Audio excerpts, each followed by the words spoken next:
Mabuti at hindi nagkakasala. Gumagawa ka na nga ng mabuti, magkakasala ka pa eh. Kaya walang tao na perfectong wala nang magagawang mali, no? May taong perfecto, pero perfecto na nakakagawa pa ng mali. Kaya ganun ang atin. At wala rin naman tayong kakayahan para tayo matuwid, kapatid. Basahin natin yung 10:23 ni Jeremias. O Panginoon, talastas ko na ang lakad ng tao ay hindi sa kaniyang sarili. Hindi para sa taong lumalakad ang magtuwid ng kaniyang mga hakbang. Hindi natin kayang ituwid ang ating sarili. Para lang tayo matuwid, ang magtutuwid talaga sa atin ang Diyos. Basahin natin ang 16 ng Kawikaan, versikulo 9. Ang puso ng tao ay kumakatha ng kaniyang lakad, ngunit ang Panginoon ang nagtutuwid ng kaniyang mga hakbang. Ayun, yun ang dapat na maging pag-asa mo. Worthy or not, ang Diyos ang magtutuwid sa atin. Hindi natin kayang ituwid ang ating sarili. Ang kailangan lang natin munang gawin para ituwid tayo ng Diyos at gawin niya tayong mga makabuluhan, yung nandoon sa 4 ng Santiago, versikulo 7. Pasakop nga kayo sa Diyos, datapwat magsisalangsang kayo sa diablo, at tatakas siya sa inyo. 8. Magsilapit kayo sa Diyos, at siya'y lalapit sa inyo.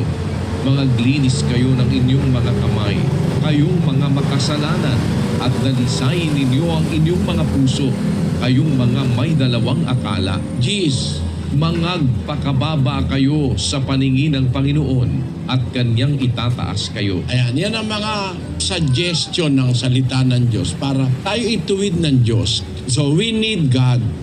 Ang kauna-unahang bagay na kailangan natin ay ang Diyos. Yung hindi kasi natin magagawa by our own self, magagawa ng Diyos sa atin. Kaya ang payo ko sa iyo, kapatid, huwag mong isipin na parang hindi ka karapat-dapat, hindi mo kaya. Talagang walang makakakaya. Wala naman tayong masasabing karapat-dapat tayo. Magkakasama tayong nagkakasala ang mga tao. Pero ang unang gusto ng Diyos na gawin natin, pasakop ka sa Diyos, umasa ka sa magagawa ng Diyos. Nakagawa nga siya ng mga galaxies with billions of stars in each galaxy. Napakarami niyang pinaggagawang mga dakilang bagay. Maliit lang tayo mga tao. Pero kung yung galaxy nakokontrol ng Diyos yun, ang liit mo lang, lalo kang pwedeng makontrol. Kailangan lang, by your own free will, pasakop ka sa Diyos.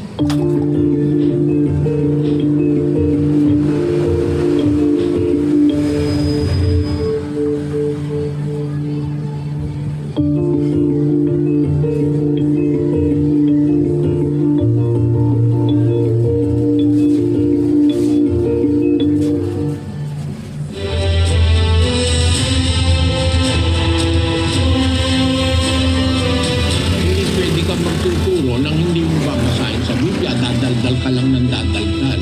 Wala, no? Ang nangangailangang magbasa ng Biblia, mangangaral, hindi naman masamang basahin ito ng tao kagaya ng ginagawa ng iglesia na dinidiscourage sa miyembro ang pagbabasa ng Biblia kasi baka raw maligaw ang mga miyembro dahil marami raw mahirap unawain sa Biblia. Hindi po ipinagbabawal ng Diyos ang pagbasa ng Biblia sa mga ordinaryong tao. Pero ang pangunahin pong may katungkulang bumasa ng Biblia ay ang mangangaral.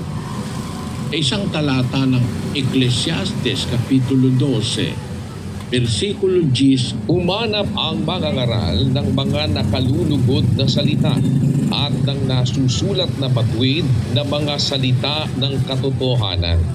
Ang maliwanag, ang mangangaral ang dapat may tungkulin na magbasa ng Biblia. Pinatunayan niya ni Apostol Pablo nang sabihin niya kay Timoteo na mangangaral o ministro sa kanyang sulat kay Timoteo. Sabi niya sa 4:13 ng unang Timoteo, Hanggang ako'y pumarian ay magsikap ka sa pagbasa, sa pangangaral, sa pagtuturo. Ang sinasabihan, mga kapatid, ang may pangunahin na obligasyong saliksikin ng salita ng Diyos para ituro ay ang mga ngaral. Alam naman ng Diyos na hindi naman lahat ng tao pwedeng magtuon ng lahat ng oras sa pagbabasa ng Biblia Kasi, bawa, ama ka, ina ka, nagpapalaki ka ng anak, kung 4 ang anak mo, minsan hindi ka na makapagbasa ng Biblia. Pero di masamang basahin ang Biblia. Utos nga na yung Biblia basahin sa mga kapatid. Nakasulat yan doon sa Colosas 4:16. At pagkabasa ng sulat na ito sa inyo, ay ipabasa naman ninyo sa iglesia ng mga taga-Laodicea. At basahin din naman ninyo ang sulat na mula sa Laodicea. Kaya sa mga miyembro, ipinapabasa yan. Pero wala namang sinabing basahin mo lahat-lahat. Pero mas maganda kung mababasa mo lahat. Pero kung halimbawa, hindi mo naman mabasa lahat, hindi naman ibig sabihin hindi ka na maliligtas dahil hindi mo binasa lahat. Kasi merong mangangaral nga na inutusang magbasa na yun ang magtuturo nung kanyang nabasa. Gaya rin naman ng Panginoong Jesus. Bumabasa siya pagkatapos ng basahin, itinuturo niya yung binasa niya. 4:16 ng Luka. At siya'y napasan Nazaret na kanyang nilakhan. At ayon sa kanyang kaugalian, siya'y pumasok sa sinagoga ng araw ng Sabat at nagtinding upang bumasa. At ibinigay sa kanya ang aklat ng propeta Isaias. At binuklat niya ang aklat na nasumpungan niya ang dakong kinasusulatan. Sumasa akin ang Espiritu ng Panginoon sapagkat ako'y pinahiran niya upang ipangaral ang mabubuting balita sa mga dukha.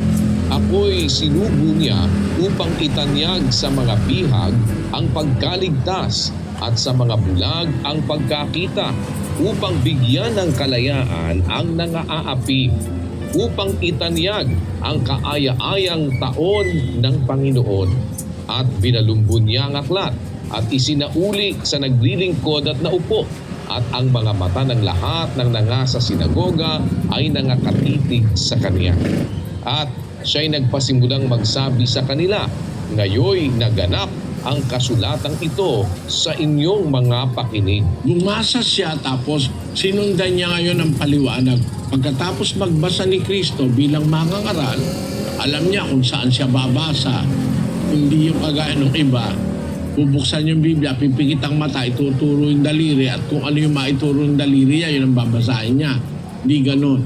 Ang paraan ni Kristo, meron siyang kukuning talata na alam niya kung saan nakasulat, nasumpungan niya ang dakong kinasusulatan, binasa niya. Talagang meron siyang gustong ituro. Pagkatapos na basahin, sinoli niya yung aklat, pinalumbon niya, binigay sa naglilingkod, tapos naupo siya. Nakatingin sa kanya lahat ng mga nasa sinagoga. Nag-umpisa siya ngayong magturo at magsalita. Yun ang paraan ng mangangaral ng Diyos, kapatid. Ang kanyang ituturo, babasahin niya muna sa Biblia. Ang mangangaral, mayroong katungkulang basahin. Yung ituturo niya, dapat babasahin niya sa Biblia. Hindi pwede kang magtuturo nang hindi mo babasahin sa Biblia. Dadaldal ka lang ng dadaldal. Wala nang. Pero sinasabi ko sa iyo, magbasa ka ng Biblia. Sana ang mga miyembro ng mga iglesia magbasa ng Biblia. Sa amin, talagang ini-encourage namin ang mga members magbasa. Pagka nagkakatipon kami, mga members namin may dalang Biblia, ini-encourage namin ang aming mga kapatid magbasa ng Biblia. Pag mayroong ganitong pagtitipon, may dala silang Biblia, babasahin nila para nakakasunod sila. Because we are not hiding anything from our members. And we are accustomed to reading the Bible every time we pronounce a teaching or we teach a point of doctrine. We always read the Bible for the members to have certainty that what we are teaching them are really based on the Bible.